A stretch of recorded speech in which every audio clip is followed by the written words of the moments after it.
काम करणं हे चांगल्या मुलांचं लक्षण नाही असं खूप पालकांना वाटत होतं।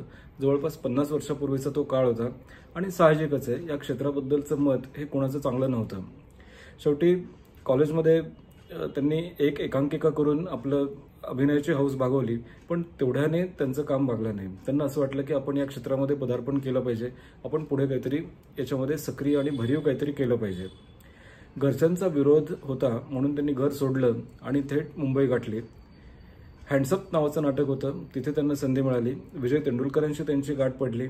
विजय तेंडुलकरांना मात्र त्यांचा अभिनय खूप आवडला आणि त्यांनी सदाशिव अमरापूरकर यांचं नाव हे श्याम बेनेगल यांच्याकडे रेकमेंड केलं। आता ही मंडळी अशी असतात ना की जे तुमचं अभिनय बघून किंवा थिएटर बघून ते आपल्या सिनेमामध्ये तुम्हाला कास्ट करू शकतात। असंच कास्टिंग सदाशिव अमरापूरकर यांचं एका चित्रपटात